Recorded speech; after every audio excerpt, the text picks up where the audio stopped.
All right, welcome back to another episode of the New Mexicans Weekly Sports Podcast. As always, I'm your sports editor, Will Weber. I'm joined by the oft-copied, never duplicated colleague of mine, James Barron.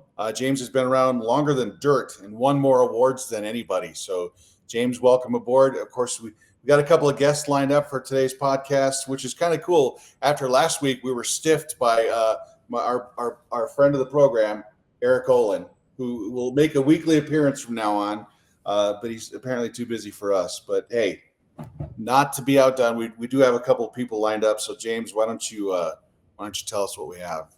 All right. Well, to start off here, who we have is, I guess I should call her University of New Mexico pole vaulter and St. Michael's graduate, Jacqueline Gorman. She is. Are you technically a freshman still in terms of athletic, from the athletic standpoint? For outdoor season, I believe I'm a sophomore, but for indoor, I'm a freshman. So it's a little bit complicated. Okay. So that kind of explained it, because if you go on the website and see her profile, I see the differences between the two. One's indoor, one that's outdoor. Okay, but regardless, if you read the New Mexican on Sunday, you saw my story on Jacqueline and her return to competition in the pole vault.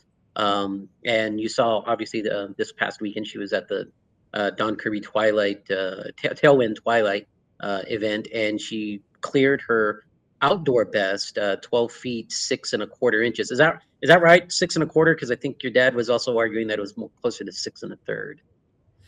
I'm not too sure because the Google conversion and whatever they had on the heat sheet were both a little bit different. Because I think on the heat sheet it was like 12, 7 and like a half, but then on Google it's different. So I'm confused. All I know is that it was my best outdoor one so far. No, for sure. But anyhow, very very impressive. You ended up fourth, but it's. I think the thing that I noticed was, you had six fellow teammates in that event, and you finished third out of that six. Are you surprised at how much you've progressed to the point where, I mean, boy, you look like you're knocking on the door 13 feet there, and hopefully that'll come here, before the end of the season. I think that 30 feet should definitely come before the end of the season. Hopefully, we have 2 meets left, but I have high hopes, especially after my third attempt at it on Friday. We talked about this a little. I wrote about this a little bit in the story, just about how you managed to get your way back into the track and everything. But could you talk for the people who maybe aren't as familiar, just talk about how that whole process happened, as far as you getting in touch with the program and starting competing again? Yeah, for sure. So I started off with my dad, so he's a pole vault coach at St. Mike's now, and he started when I was there, and we basically helped build the program back up because I don't think they had a pole vaulter in a really long time, and if they did, they never had a pit to practice on. So we started it from the bottom, and now we have to get certified. So he went to this certification course, and the current UNM pole vault coach was the, I guess, like administrator for it. And my dad got to talking with him and mentioned that he had a daughter who had pole vaulted in high school and that I possibly would be interested in getting in contact with him. And he told me about that, and the coach was open to it. So he gave me his phone number and I texted him, and he invited me to go to an indoor meet because this was last, I'd say, January. And I went to the indoor meet and I talked with the coach, and he essentially told me that I could possibly have a chance at getting on the team, but I would have to work really hard, and it wouldn't happen maybe until like 1 or 2 years because it was really competitive. And then I just started training with him a little bit, and we got to working together, and a couple months later he texted me and was like, yeah, things got shifted around, and basically now you're on the team. And it happened really fast, and I didn't expect it at all. Like, if you had asked at the beginning of the year, I would not have thought that this is where I would have been. Yeah, I gotta ask you too. There are some sports that they seem inherently dangerous, like equestrian, car racing, and pole vault, because there's nothing natural about pole vault. Everything is learned. There's nothing innate about it. What is it that drew you to it? I know you and your James touched on it in his story that you and your dad kind of explored it together, but that's a scary thing to do because you're reliant entirely on the apparatus and skill sets that don't come naturally.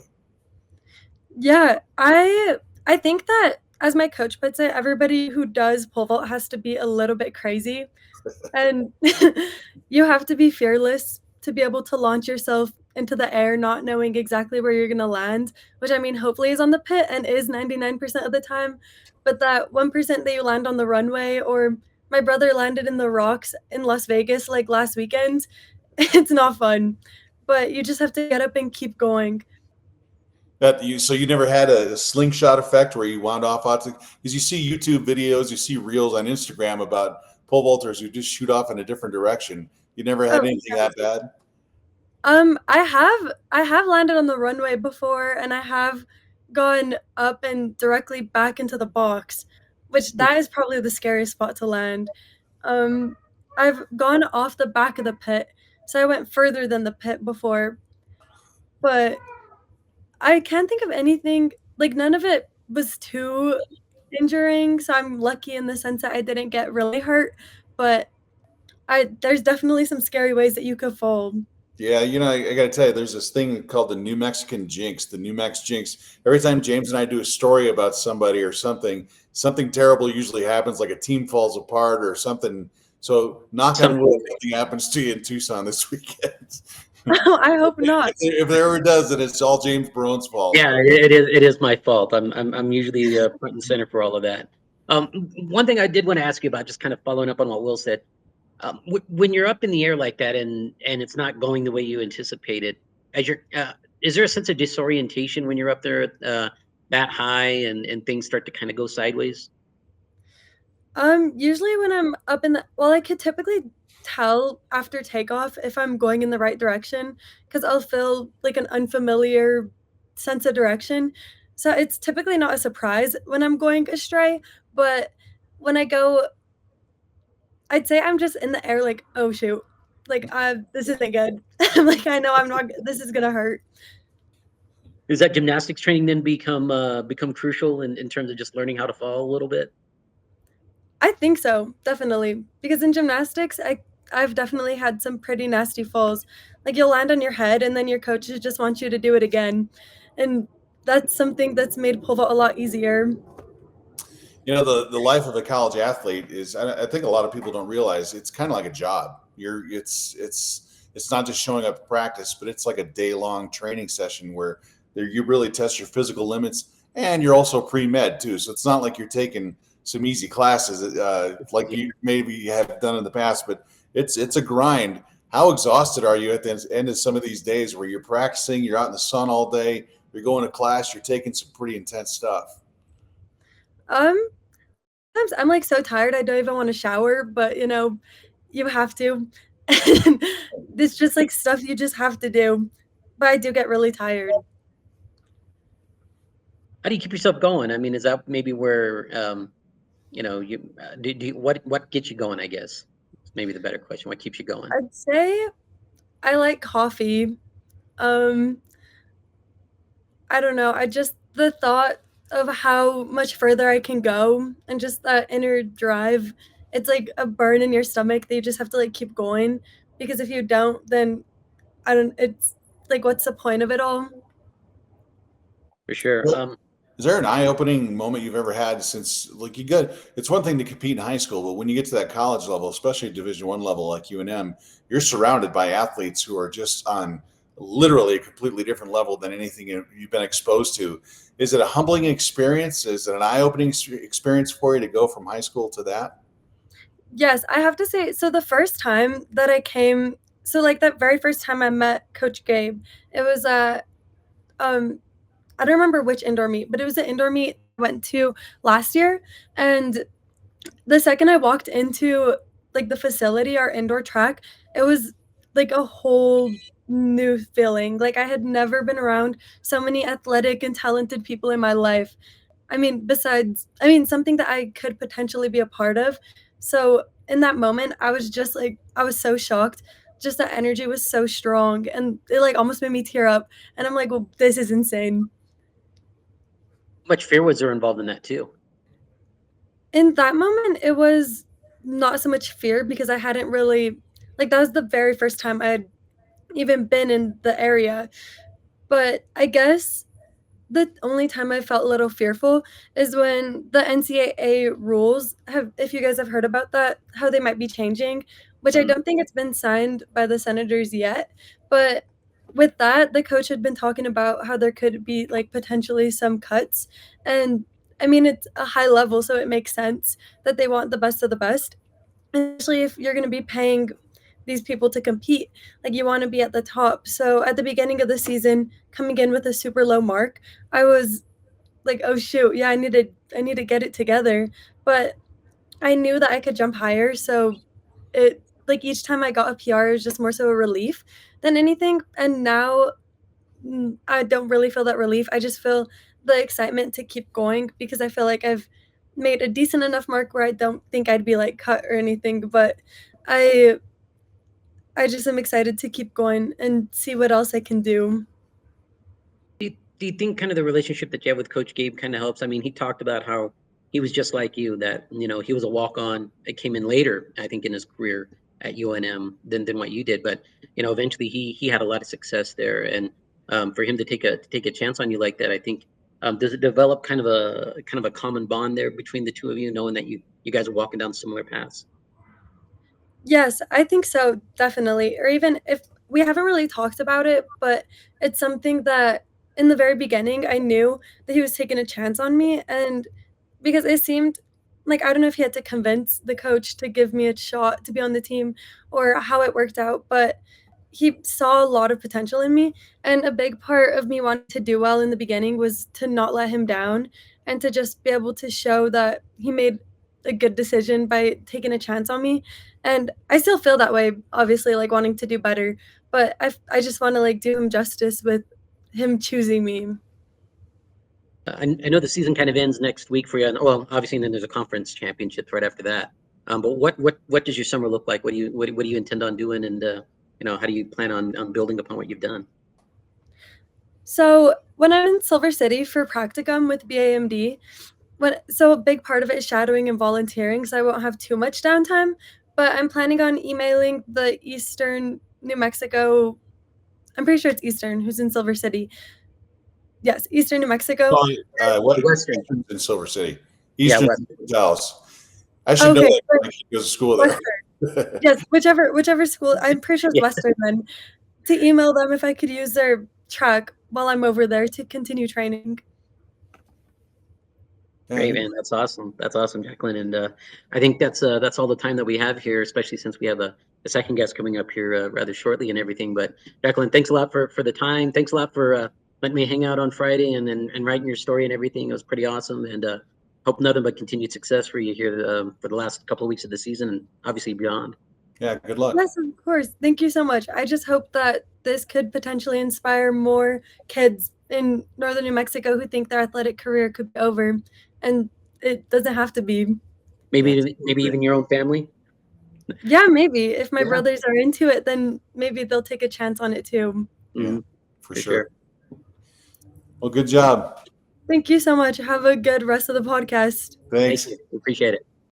All right, we're going to take a short break and we're going to come back with Henry Kaufman, a senior from Santa Fe Prep, one of the state's top, if not the top, tennis player.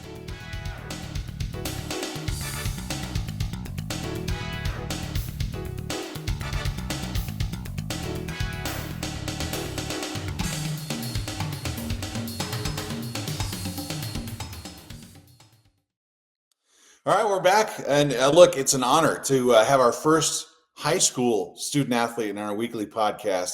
I don't know why it took us so long, James. We're on episode like 15 right now, for whatever reason. It doesn't help when we're doing this at like 12 o'clock in the afternoon.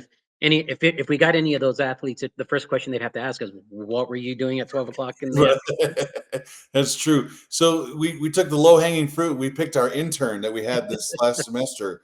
We're going to welcome Henry Kaufman, a senior from Santa Fe Prep, who is also known as probably the best tennis player in the state of New Mexico. And if you don't win state, Henry, we're going to have to write some really nasty stories about how you just let everybody down. No pressure. Yeah. We might even have to ask you to do a first person column about how it feels like to come up short. Yeah, that's what my grandpa said. Is you're going to have to write an article about your own state experience. I'm like, well, hopefully that doesn't happen. Look, you guys won the district last week, so just talk about winning a district championship. And again, it's 4 years in a row for you, isn't it? Yeah. I mean, it feels great. We've been underdogs some years. This year, we were probably the favorite going in, but we didn't have our 2 seed going into the district championship. So it was nice to have some lower players on our lineup get some more playing time, and then to beat Los Alamos and get 4th straight district championship for me. James, I didn't mean to cut you off there, buddy. Go ahead. No, that was quite all right. It was all right. We needed to move on anyway. So, Henry, I actually talked to you, I think, when you were a freshman, and I think you're with your doubles partner at the time and everything. And it's pretty remarkable to see kind of the trajectory that your career path has gone and everything. When you came to prep and you started playing and everything, did you kind of have those aspirations that, you wanted to win state titles, winning district championships and everything? I mean, was that kind of the goal when you got there? I think it was always the goal. Obviously, I didn't go to prep for athletic reasoning, but the tennis team was good when I first joined. And then look in the future, you always want to have state on your radar. I didn't think our team would be able to have the chance to win 4 district championships, but really I only could focus on myself. And I felt like I've done a great job to put myself in a good opportunity to win state. And then everybody on my team has also done a great job to have us hopefully be the 2 seed for the state tournament. Yeah, I'm reminded all the time about Santa Fe Prep is not an athletic school because, as you know, my wife is a Santa Fe Prep graduate, and she's best friends to your mother. And I asked him for dirt about you, and they did tell me an interesting story. They said that when you turned 21, you want to go to Las Vegas with your mom and my wife to celebrate your birthday. Is that actually true? And if it is true, why? Well, when we went in October, we had a great time. And then when I'm 21, I'll be able to gamble and do other stuff. So I think going with Sarah and my mom would be a blast for my 21st birthday. Maybe the Lobos are playing in Vegas that time around. But otherwise, going to Vegas in March during March Madness was a pretty surreal experience. So when I can actually gamble, that will be even more fun. Yeah, I will say this too. Outside of maybe my wife, you are the biggest Lobo fan I've ever met, and you know more about that team probably than I do, which is crazy. So just talk about your love affair for Lobo basketball. Well, I guess recently, since they've been good, I've definitely been more involved. But I remember I've been to a lot of the Lobo basketball camps when I was younger. And then that's when, Will, you first interviewed me about Mike Weir. And since then, since Bettino's came, I've obviously been a huge fan and just kept up with the transfer portal and things like that. And watched most of the games when I can. And just and I think Sarah's also helped me become an even bigger Lobos fan. It's all her fault. Exactly. Yeah, totally. Hey, Henry, I know you got the district meet this weekend and everything, or the individual tournament and everything. Are you gonna be doing doubles still, or are you gonna try singles this year? I'm gonna be playing singles this year. Okay. Well, you got the doubles title last year, right? So you're looking to double up with the singles one to go with it. We got the doubles district one, and then we got second in state. Oh, that's right. I forgot. Yeah. Yeah, I did destroy them with my poison pen last year. I was like, God, come on, you guys. Didn't win state. Yeah. I had to go interview the guys from Santa Fe High who won state. So we were hoping to get 2 articles from Santa Fe, but only one. And then we got Henry and Jackson lost. So. Yeah, there's that too. So look, I know you played in a summer tournament where you were basically playing against all the top 5A teams and the 5A players in the state, and you did well there. Like, there's a consensus feeling that you're the top singles player in the state, regardless of classification. Does that add any amount of pressure going into the next couple of weeks for you? Obviously, you kind of want to show everybody that you're still on top. That was a good win in October, and it showed that I do have the talent to win state. It hasn't really come to mind that I have to keep that up. It's really one goal and just coming home with that Gold State medal after coming up short a few years in a row. But it's definitely important to stay on that track, as the Corley Cup was a pretty big win for me. A state title would be even bigger. You talked about being the 2 seed, for the state tournament and everything, more than likely and everything. I mean, that's pretty good. I'm assuming that Academy obviously is going to be the one, and that's going to be the team you're going to have to beat if you get that far and everything. What are the expectations? Going into next week. I know this week obviously you still got the individual stuff, but next week when you guys really hone into state and everything, is that the goal to bring home a couple of a trophy and probably even a medal? Absolutely. I think our team from the start of this season have really focused on beating Academy. They don't have as strong as a team as they had in my previous years and during their 21-year state winning craziness. So we've definitely been focused on winning a state title. I think we have the team to do it. I think last week when we beat Los Alamos without one of our best players, I think it showed that we have the grit and we can pull through and get a state title. And I think hopefully everybody in New Mexico, other than if you're affiliated with Albuquerque Academy, is rooting for us to break their ridiculous streak. How would that feel, man? I mean, you just alluded to it before. I mean, Academy hasn't lost, I think, this century. I mean, let's just put it that way. That's a beast right there that just they just keep right on clicking. Yeah, as a smaller school, especially, they get a lot of talent. They're a huge school, and I believe they can recruit for sports, and they've always been dominant tennis-wise. So it would be pretty awesome, kind of as an underdog story and a really good way to finish out my high school career. I've always thought the team part of high school tennis has been awesome, and some people miss out on it, and I think it's a real bummer. So getting a state title would definitely top off a pretty great 5 years for me. Yeah, you're off to play college tennis in Walla Walla, Washington, which is not exactly the university down the street either. That's a long move for you. I know you've been up there, you've seen the campus, you've met with the team, but just talk about your next step when you go to the state of Washington. Yeah, so going to Whitman College next fall. I'm super excited. The school's awesome. The tennis team's great. A lot of the players are great. I'm super excited for my journey ahead. I think it's a great place for me to continue my career academically as well as an athlete. Hey, there's not a lot of Lobo fans in Walla Walla, Washington, though, I think. Yeah. Does that mean you trade in your cherry and silver for whatever Whitman's colors are? No, I'll still be a Lobos fan, but I think there will be more Seahawks fans down there, which will also be good for me. That's right. I forgot you're a Seahawks fan. The Sea Chickens. Yeah. There you go. There you go.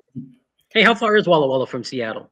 It's around a 4-hour drive or like an hour flight. Okay.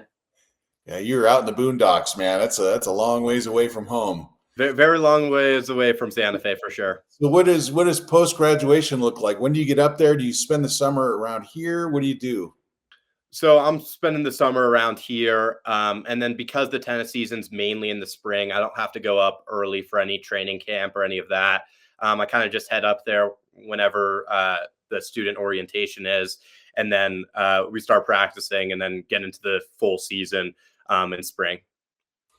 You know, we've seen you play a lot over the last few years. You're not an emotionally based type player. You seem to keep a level head when you're on the court.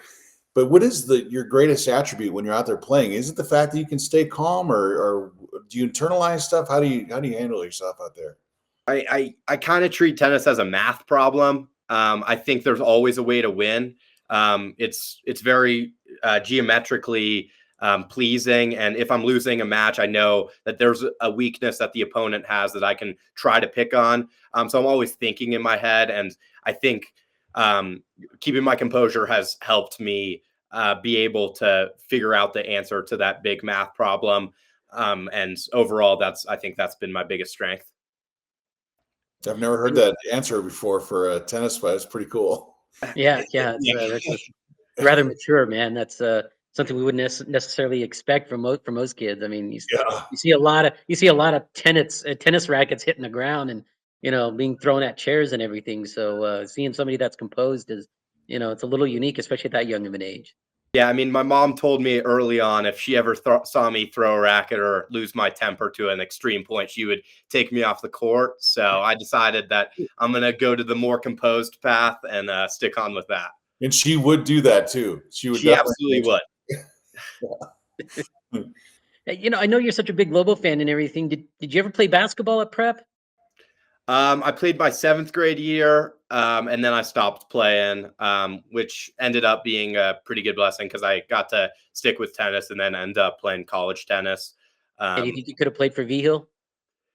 I think I could have played later on. I was talking about it with some of my buddies who were on the team this year, and I was thinking about it, but then I thought it was a little too much time to take away from tennis and focus solely on basketball. I did see him during the basketball season, though. He was the mascot during one of the games there. Yeah, I think we lost by like 30 to St. Mike's in that game. Yeah, but I was there, and you took that the lid off that thing, and you were just sweating like you just walked out of a sauna. So it was really hot, and I did that for some of the soccer games as well, which the team was much better. Well, the weather was much better too. Yeah, we got some wins at that, but it was really hot. You should have written a story for us, like as an intern, about how sweaty that costume is, how just horrible the scent is, and when you got that thing enclosed, you're all surrounded by body odor. God, indoor was really hard. The gym was tough. Yeah. Did you bring the mascot gear to state, or would they not allow that? I had to catch a flight to Vegas that day for the final. So I saw the first half. I didn't bring my Griffin costume, but I wore it for the state semis.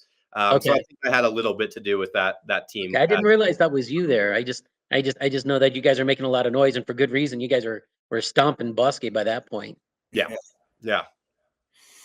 It's like we had a chance to go to the national championship game this year, which was pretty cool experience for you. What was that like, going down and watching? Well, you kind of had a pseudo UNM feel to it with Eddie Nunez. He was in stands for it, but what was it like watching the national championship game?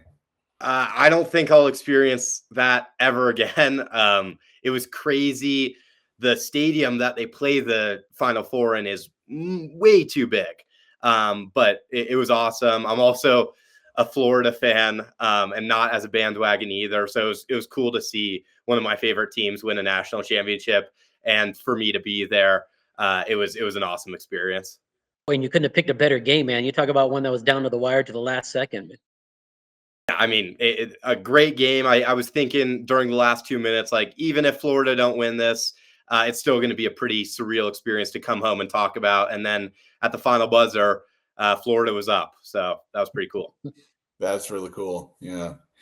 So let's get back to tennis. I got one question for you. I meant to ask you, I think I maybe even asked you this last year, but the decision to go play singles instead of doubles, I think it's a reasonable one. Look, I know you had a pretty good partnership with Jackson, but why go singles this year? I think Jackson and I have always talked about it. There's been a lot of great competition. Last year, Connor Dills was playing singles and he went to UNM. And we had a great chance in doubles, and I love playing doubles with Jackson. This year, the path is a little more open, and I feel like it gives me the best chance to really prove myself by playing singles. So it's always been a consensus, starting probably in sophomore, freshman year, and then he's going to play doubles with his brother. So hopefully we both have a good shot at winning the state title, but it's been pretty consensus through the start of our high school career. Do you expect to be the top seed going into state? I believe so. I beat the number one from Academy earlier, and then if I can close out an individual districts championship, I should be the 1 seed going into state. I'm kind of curious, how does coach kind of determine who goes where, especially for this week? Because I know, and I'm sure for the seniors, he probably gives you guys a little more latitude to do what you want because it's your last chance and everything. But I got to imagine in years before, there was some serious talk about, who's doing what. Our coaches basically go through the lineup 1, 2, all the way up to 6 and ask them what they want to do. And they have conversations with them, maybe what's more challenging for them, what's a better strategy to get some wins. And then everybody decides. And it's kind of a great way because everybody usually gets what they want, especially with 3 open spots for singles and 2 open spots for doubles. I got to ask you, it looks like you're doing your interview from your living room. Are your parents sitting there watching you do this? My parents are at work because it's 12 o'clock on a Tuesday, but yeah. I thought maybe they'd be like, don't answer that. You don't have to answer that. Yeah. Well, he looks a lot more relaxed. Shouldn't you It know? really does. Yeah. Yeah.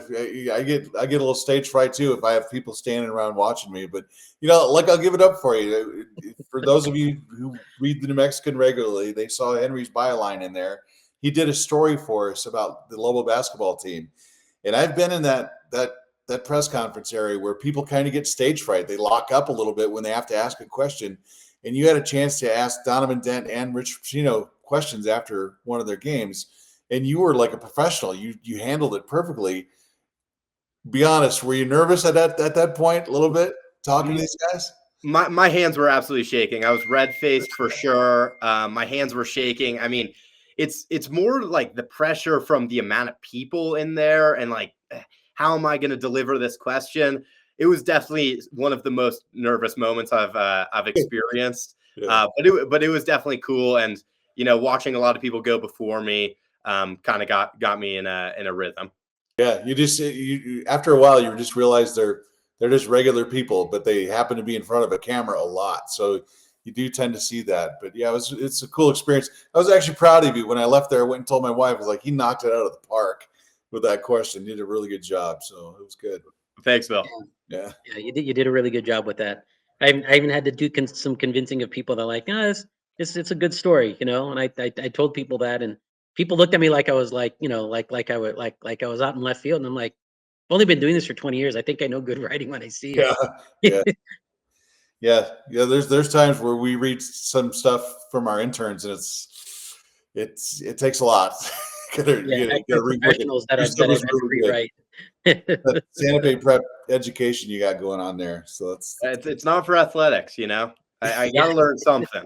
So, although my wife swears she was one of the best rebounders in Santa Fe prep history, she averaged, I think, like 1.2 points a game, maybe that. Yeah, I talked to Annika about that, and I'm not sure Sarah was that big of a help to that team. But I think she had a good time during her time at Prep's basketball team. So I guess that's what counts. Must have. Yeah, she survived it. She still she waves the navy blue and white all over the place. So yeah. Tough household to do that in as well. Yeah. Well, as a St. Mike's graduate, it's I tell her we count our victories in championship trophies, where Santa Fe Prep, then we have to go to work and then tell you about it because you're usually our bosses. Boss, yeah. Yeah, but come on, man. I mean, we're not giving Prep enough credit, man. They got a fair amount of trophies in there. They do, yeah. I think we've had some good sports years. Hopefully, we can bring one or two more this season.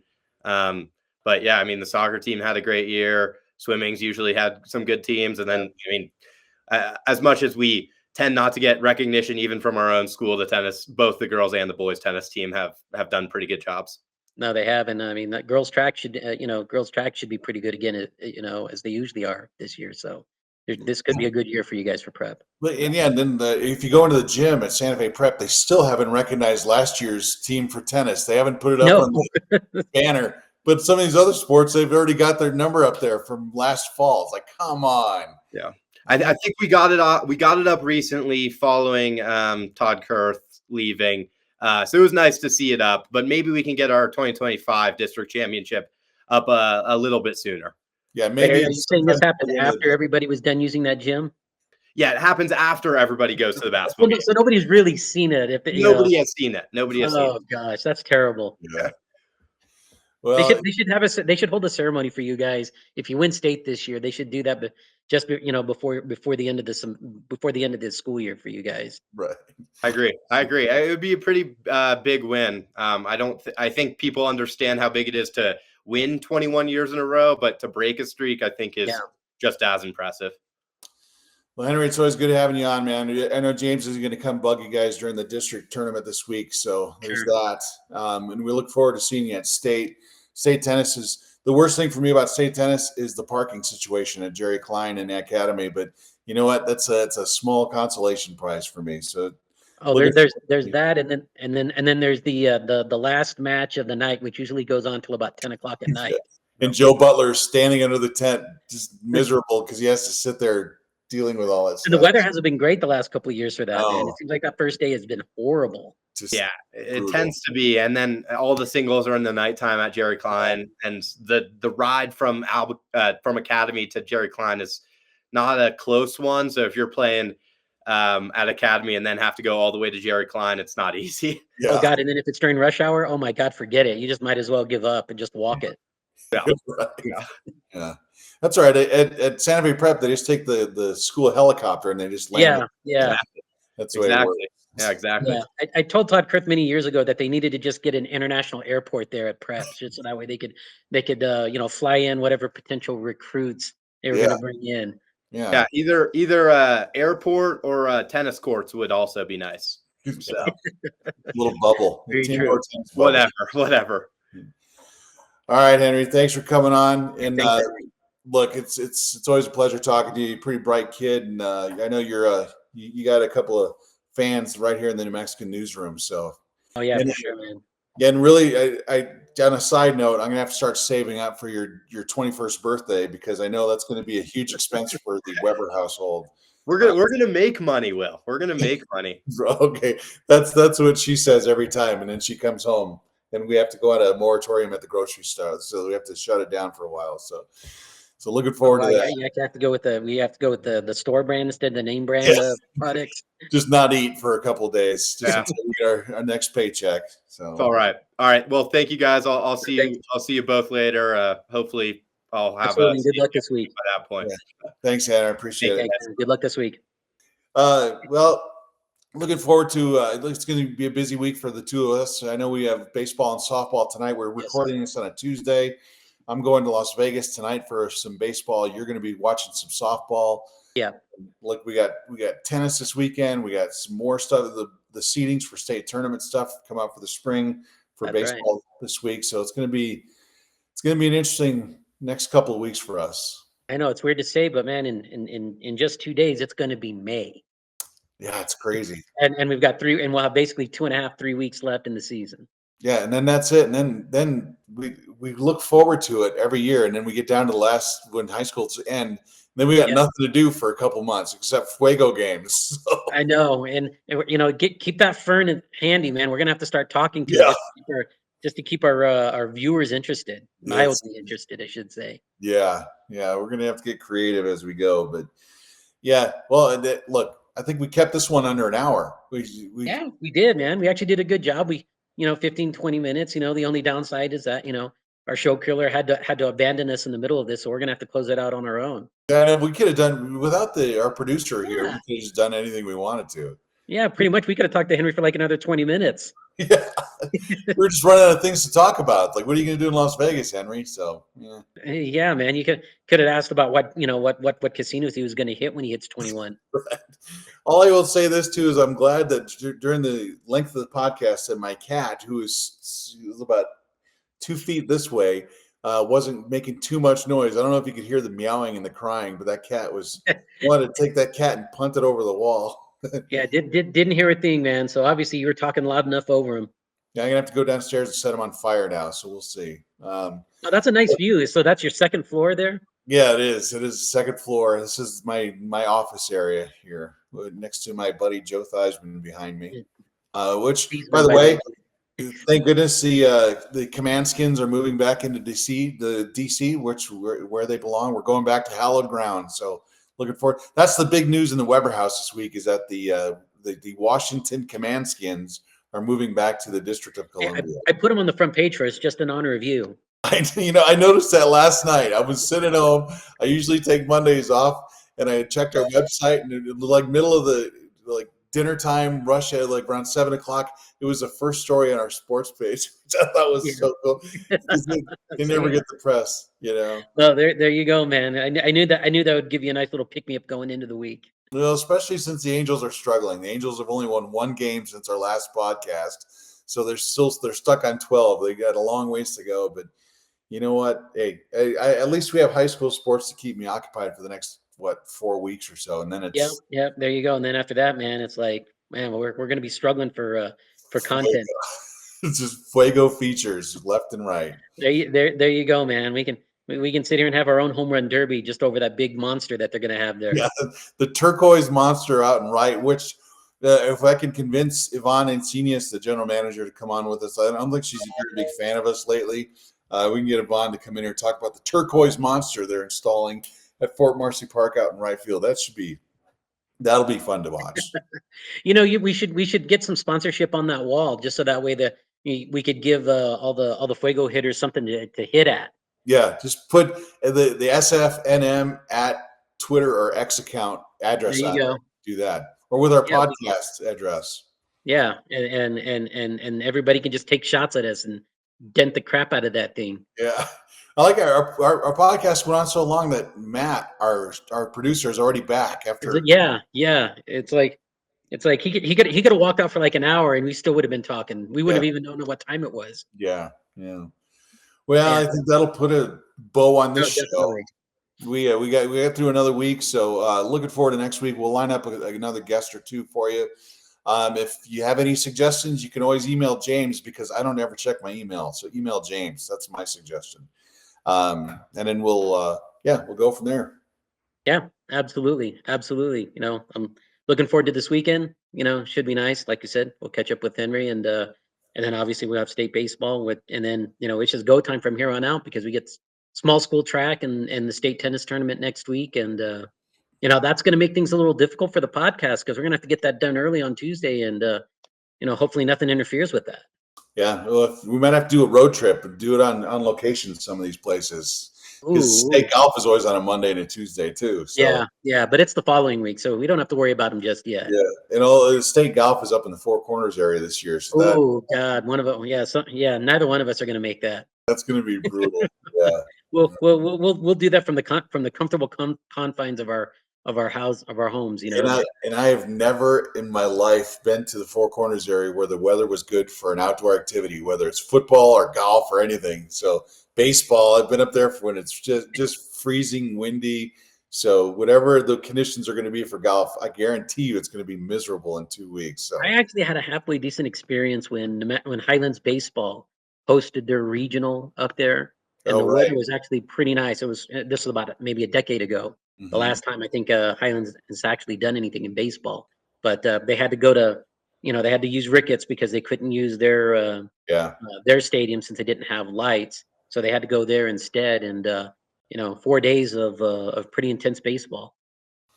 Yeah, that would be a subject for later too. Is what a kick in the pants that must have been for Highlands baseball. You finally get to host a regional, and you're playing play it somewhere else. I remember Steve Young's telling me that he actually had his he housed his team in a hotel in Aztec. Right there on the corner. I was like right there on the corner of like where you're coming up from Bloomfield. Yeah. And then you just take a left turn and that goes straight into Farmington. And I only know these things because Chris, my girlfriend, lived there for about 2 or 3 years, so I had to make that trip so many times. I pretty much know how to get there like the back of my hand. You know the Four Corners like I know Portales. Yeah. Well, you only know it to the baseball field, so yeah. But that's pretty much it in Portales, like baseball field, and then there's nothing, right? Right, exactly. Yeah. All right, folks. Yeah, that's why we're not part of the tourism department there at Portales. Right. Well, thanks for tuning in. We will see you a week from now. Another guest or two lined up, and then have a good week, people. Take care.